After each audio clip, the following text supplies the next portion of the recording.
क्या होगा अगर मैं आपको बताऊं कि 2027 वर्ल्ड कप की कहानी मैदान पर नहीं बल्कि एक बंद कमरे में लिखी जा चुकी है।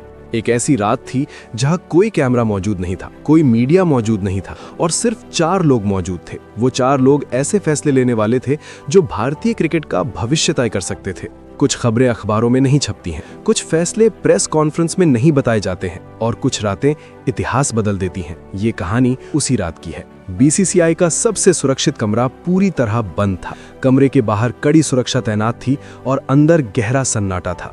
टेबल पर 4 लोग बैठे थे और हर किसी के चेहरे पर गंभीरता साफ दिखाई दे रही थी। रोहित शर्मा, जय शाह, गौतम गंभीर और अजीत अगरकर उस मीटिंग का हिस्सा थे। ये मीटिंग 2027 वर्ल्ड कप की तैयारी के लिए रखी गई थी। जैसे ही रोहित शर्मा कमरे में दाखिल हुए, माहौल पूरी तरह बदल गया। उन्होंने कुर्सी खींचकर बैठने के बाद एक घूंट पानी पिया और सीधे मुद्दे पर आ गए। रोहित शर्मा ने शांत लेकिन मजबूत आवाज में कहा कि उनकी 4 शर्तें हैं। कमरे में अचानक सन्नाटा छा गया और सभी लोग ध्यान से उनकी बात सुनने लगे। रोहित शर्मा के लिए 2027 वर्ल्ड कप सिर्फ एक टूर्नामेंट नहीं है, ये उनके करियर का एक अधूरा सपना है जो 2023 में टूट गया था। अहमदाबाद में खेले गए 2023 वर्ल्ड कप फाइनल की वो रात आज भी उनके दिल में जिंदा है। उस मैच में पूरा देश उम्मीद के साथ बैठा था, लेकिन ट्रॉफी भारत के हाथ से निकल गई थी। वो दर्द आज भी रोहित शर्मा को अंदर से झकझोरता है और उसी दर्द ने उन्हें उस रात ये 4 शर्तें रखने के लिए मजबूर किया था। पहली शर्त कप्तानी से जुड़ी हुई थी। रोहित शर्मा ने साफ कहा कि 2027 वर्ल्ड कप में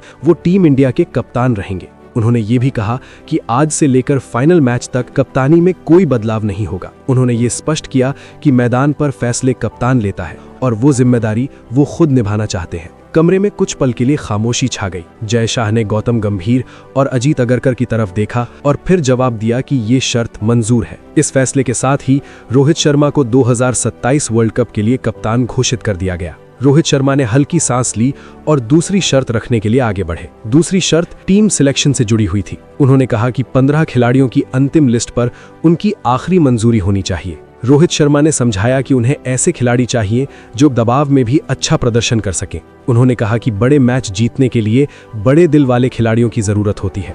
अजीत अगरकर इस बात को सुनकर थोड़े असहज नजर आए। जय शाह ने सोचने के बाद कहा कि इस शर्त पर अभी चर्चा की जरूरत है। उन्होंने साफ किया कि ये शर्त फिलहाल पेंडिंग रखी जाती है। रोहित शर्मा ने सिर हिलाया और तीसरी शर्त की तरफ बढ़े। तीसरी शर्त ने पूरे कमरे का माहौल बदल दिया। रोहित शर्मा ने कहा कि विराट कोहली और मोहम्मद शमी 2027 टीम का हिस्सा होंगे अगर वे फिट रहते हैं। उन्होंने कहा कि विराट कोहली वो खिलाड़ी हैं जो दबाव में टीम को संभालते हैं। उन्होंने ये भी कहा कि मोहम्मद शमी बड़े मैचों में विकेट लेने की क्षमता रखते हैं। रोहित शर्मा ने अपने अनुभव के आधार पर यह भरोसा जताया कि ये दोनों खिलाड़ी टीम के लिए बहुत जरूरी हैं। कुछ सेकंड की खामोशी के बाद जय शाह ने कहा कि ये शर्त भी मंजूर है। इस फैसले के साथ ही विराट कोहली और मोहम्मद शमी की वापसी तय हो गई। अब तक 2 शर्तें मंजूर हो चुकी थीं और 1 शर्त पेंडिंग थी। रोहित शर्मा ने चौथी और आखिरी शर्त रखी। चौथी शर्त वर्कलोड मैनेजमेंट से जुड़ी हुई थी। रोहित शर्मा ने कहा कि उनकी कोर टीम के खिलाड़ियों का वर्कलोड उनके कंट्रोल में होना चाहिए। उन्होंने कहा कि अगर किसी खिलाड़ी को आराम की जरूरत होगी तो उसे आराम दिया जाएगा। उन्होंने ये भी कहा कि देश पहले आता है और लीग बाद में आती है। रोहित शर्मा ने 2023 वर्ल्ड कप की हार का जिक्र करते हुए कहा कि उस समय खिलाड़ी मानसिक रूप से थके हुए थे। उन्होंने कहा कि 2027 में इस गलती को दोहराया नहीं जाएगा। जय शाह ने इस शर्त को सुनने के बाद कहा कि इस पर तुरंत फैसला लेना संभव नहीं है। उन्होंने बताया कि इस मामले में कई अन्य पक्ष भी जुड़े हुए हैं। उन्होंने ये शर्त भी पेंडिंग रख दी। अब स्थिति पूरी तरह साफ हो चुकी थी। 2 शर्तें मंजूर थीं और 2 शर्तें पेंडिंग थीं।